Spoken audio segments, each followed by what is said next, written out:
छठ पूजा की इस अनकही कहानी में आप सबका स्वागत है। आज हम इस त्योहार के एक ऐसे पहलू को खुरेदने जा रहे हैं जिसके बारे में शायद बहुत कम लोग जानते हैं। तो चलिए शुरू करते हैं ये सफर। अच्छा, जब भी हम छठ पूजा की बात करते हैं तो क्या जहन में आता है? वही सूर्य देव की भक्ति, उगते और डूबते सूरज को अर्घ देने का वो खूबसूरत नज़ारा, है ना? ये हमारी आस्था और परंपरा का एक बहुत ही गहरा प्रतीक है, इसमें कोई शक नहीं। लेकिन एक सवाल है, क्या कभी हमने सोचा है कि ये सूर्य पूजा की जड़ें, इसकी शुरुआत कहीं और से भी हो सकती है? क्या ऐसा हो सकता है कि इसका सीधा ताल्लुक, एक डायरेक्ट कनेक्शन भगवान बुद्ध और उनकी शिक्षाओं से हो? आज हम इसी गुत्थी को सुलझाने की कोशिश करेंगे। तो फिर चलिए थोड़ा समय में पीछे चलते हैं और उस ऐतिहासिक कड़ी को पकड़ने की कोशिश करते हैं जो छठ पूजा के इस रूप के पीछे शायद कहीं छिपी हुई है। ये कहानी शुरू होती है प्राचीन मगध साम्राज्य से। ये वो दौर था, सम्राट अशोक का दौर, जब कलिंग युद्ध के बाद उन्होंने बौद्ध धर्म को अपनाया था और उसे पूरे साम्राज्य में फैलाने का बीड़ा उठाया था।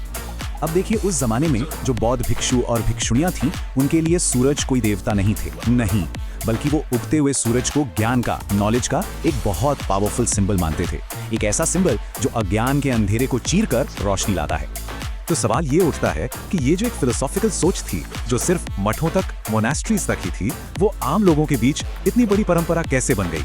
आइए इस ट्रांसफॉर्मेशन की कहानी को समझते हैं। और इस पूरे बदलाव के पीछे एक बहुत ही अहम किरदार है भिक्षुणी संघमित्रा। वो भगवान बुद्ध की एक सच्ची अनुयायी थी और ये उन्हीं का क्रेडिट है कि उन्होंने ज्ञान के इस प्रतीक की पूजा को मठों की दीवारों से बाहर निकाला और आम लोगों तक पहुंचाया। संघमित्रा ने लोगों को सिर्फ एक पूजा नहीं दी, बल्कि एक बहुत गहरा मैसेज दिया।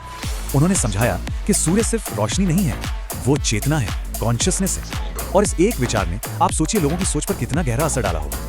और बस यहीं से मगध की धरती से एक नए अनुष्ठान का सफर शुरू हुआ, एक ऐसा सफर जो आगे चलकर एक बहुत बड़े कल्चरल फेस्टिवल का रूप लेने वाला था। चलिए देखते हैं कि ये सफर कैसे आगे बढ़ा। तो देखिए, इस पूरी यात्रा को हम ऐसे समझ सकते हैं।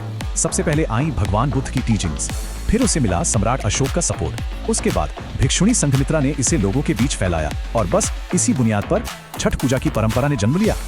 अच्छा, अब आते हैं कहानी के सबसे दिलचस्प हिस्से पर।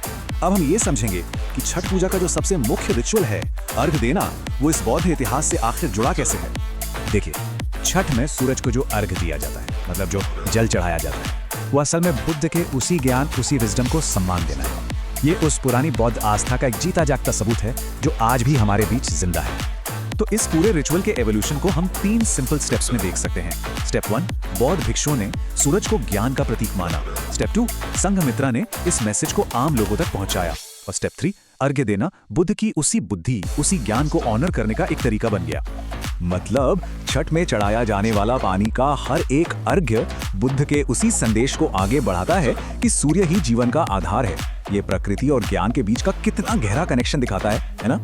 तो अगली बार जब हम छठ पूजा के घाट पर सूरज को अर्घ्य देते हुए किसी को देखें, तो शायद हमें ये गहरा ऐतिहासिक और फिलोसॉफिकल कनेक्शन भी याद आएगा।